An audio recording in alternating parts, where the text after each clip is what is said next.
Hi, everyone. Before I start this talk, I'd like to get some feedback. How many people here are afraid of creepy crawlies, big spiders? How many people here? Put your hands up. So not that many, about 20%, would you say? All right, how many people are afraid of heights? And like doing bungee jumps, for example. It's one of mine. I'm so freaked out. A bit more. Actually, so that's quite surprising. Probably 40%. What about public speaking? How many people are afraid of public speaking? Okay, a lot more. Apparently, according to the internet statistics, it's one of the top things that people are afraid of doing more than actually dying and facing death, which is very I know, it's really strange. Because of the potential for rejection, ridicule, perhaps people throwing tomatoes at you, or just being totally boring to people. So people find that is perhaps one of the things that they're most afraid of. Now, I have to say that I actually don't personally believe that being a coward is a bad thing. I think more people should embrace their inner cowardice. I really do. Cowardice in many situations will actually save you from problems, and your courage will actually cause problems. There's a great phrase, he who fights and runs away will live to fight another day. Really, really great phrase. And it goes on to say that if you die, then what was the point of your courage? What was the point of that? And in self-defense, we are taught that the best defense is actually to run away, to be the coward. Because you may end up in hospital, or if you're better than your opponent, you may put them in hospital, and you may actually, through anger, cause an accident which may result in a death situation.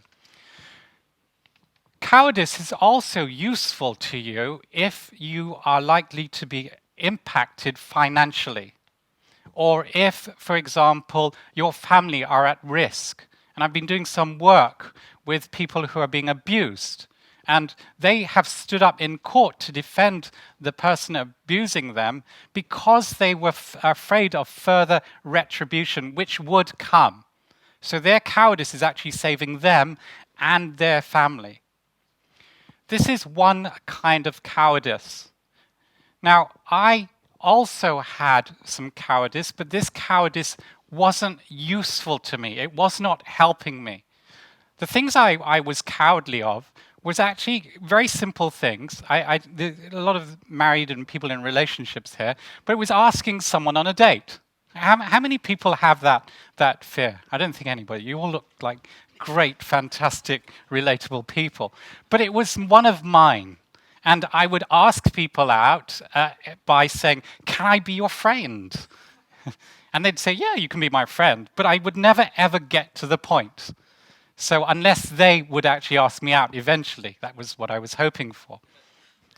The other problem I had is I would stand up for people who are abusing other people. I would stand up for the person, and I say this to my shame, by the way, because of an economic gain. Like they were very highly branded. Outwardly, they were very respectable to people. And I would stand up and defend their actions. And that was terrible, because some of these people are actual bullies. The third thing that I was cowardly about was that I would lend people money. And when I would ask for it back, they would say no, or they'd make excuses. One situation, somebody actually said, "Listen, I borrowed the money from you several years ago. Today is today. We need to move forward. Stop talking about the history, Ben. Are you with me?" And I thought, yeah, I guess. And I never got my money back. He went on to abuse me further from a financial perspective. So I never had the guts to stand up to them. Now, purely by accident, something weird and strange happened to me. A friend of mine was complaining on the internet. She'd had a stiletto in her foot. She likes dancing. I used to perform in dance. Yes. And she said, there must be some extreme sport that I can do which won't involve some kind of bodily harm to me. Because she also liked snowboarding. So we had this chat on Facebook, and we came up with extreme cooking, extreme ironing, extreme reading. And she said, I like reading. How can we make it dangerous? So I said, okay, what about if you have to read for 5 minutes in a public area where people don't normally expect you to read? Nothing divisive such as religious or political or whatever it's called, Brexit, for example, or whether you should vote Trump or not. None of that stuff. Just read aloud for 5 minutes. Doesn't matter what you read. Some of you saw me doing that earlier, just to show that I still have it in me. So we had that agreement that that's something we'll do. And just to make sure that she would do it, I said, let's put a £100 bet on it to go to our favorite charity. She never did it. But I thought, yes, I want to make this money. So the first time I went and did extreme reading, I did it in the most noisiest music festival ever. Nobody could hear me. And I did that several times because I was scared to do this. I was really scared to do it. She said, I can't pay you because there's no danger in there, which is true. There wasn't any danger. I did it on a badminton court. And again, there's friends around, so there's no danger. But over time, I got confident at just reading aloud. So you'll see if you do an internet search on me, Ben Chai, C-H-A-I, and extreme reading, you'll see lots of videos of me doing an extreme reading in a doctor's waiting room, on the underground, in the theatre during an interval break, in the cinema during the sound check. You'll see me doing all these extreme, just standing up and reading aloud. So that was my journey. The scariest one I ever did was on an aeroplane. And what had happened was I was in an airport in Germany, and I was actually just practicing for a dance routine because we were going to be performing soon. And what had happened was the guy started chatting with me, and he said, is there anything else you do? And I said, yeah, I do extreme reading. He said, what's that, Ben? I said, well, and I just explained everything to you just now, what extreme reading is. Anyway, that was the conversation. I got on the plane. And I sat down. And then, how weird is the universe? His seat is right next to mine. Anyway, we chatted, and then he says, oh, Ben, I'd like to see you do it. Do what? I said. You know. No, I don't. Extreme reading. I said, but we're on a plane. He said, but you said you do it anywhere. I've only got a child's book on me. The excuses started coming out. I was so freaked out to stand up in front of these passengers. I need someone to video me. I'll do it. You said you read anything. I need to go to the toilet. I locked myself in the restroom for 20 minutes. I wished that the flight was over, but it wasn't. So I eventually got up and did that extreme reading. Now, by then, I was actually good enough to start including people. And you'll see in the video, the steward passing me by and saying, carry on. He didn't throw me off the plane or anything. You see people kind of thinking, what's going on? Peeping over the newspapers. And then by the end of that extreme reading, people were clapping.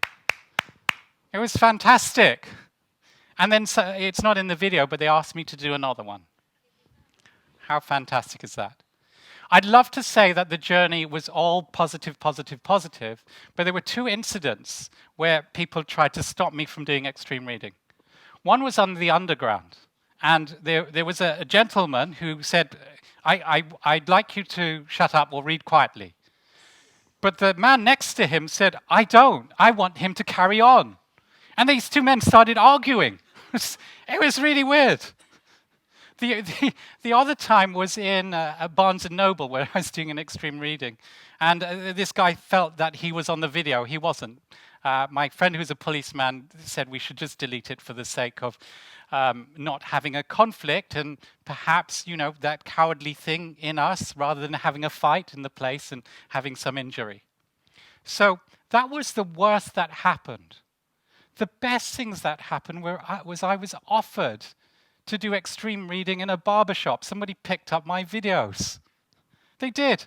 Somebody else asked me to teach them how to speak confidently. And so I had these job offers. But more than that, there was something in me that changed, something that I never expected. The first thing is I was now able to go and ask people on dates. And when I asked them, I'd say, hey, I'm an older guy. It's my birthday on Monday, by the way. And I'm an older guy. Do you like older guys? Yes or no? It's really simple. And yes, oh, that's great. And then we might go for coffee. Or they might say no. That's great. And we'd still go for coffee, but not on a date. We'd just be friends. I didn't care about the rejection anymore because what was the worst that could happen to me? You know, when I was doing an extreme reading at Battersea Power Station, you can see the security guard coming towards me. And I thought, he's going to throw me out. He's going to throw me out. And then you see in the video, he actually takes out his lunch and starts watching me. It was really crazy. You'll see people taking videos of me doing extreme reading. So one, I had the confidence to ask people out on dates. The second thing I had is more confidence when people were asking to borrow money from me. I would say, well, what are you using the money for? I never used to do that. And then how would you repay me? And then I would say, listen, I get very angry because I don't want to ruin our relationship if you don't pay me back. So if there's any kind of clue that you aren't going to pay me back, please don't ask to borrow the money because I would rather be your friend. I've been more stronger in myself to stand up when people are being obnoxious to other people through their branding and say, I don't agree with this. I don't care if there's an economic benefit anymore if I support you. I don't agree with your behavior. So these things changed in me. I would love all of you to find your own kind of extreme reading to help you face the rejection that does come the more successful, the more you follow the one dream that you have in your life. I'd like to close with this, if you like, phrase that has followed me around ever since my extreme reading days. And it goes something like this. People fail and are ridiculed and rejected at things they don't even like doing and being someone they don't even like being.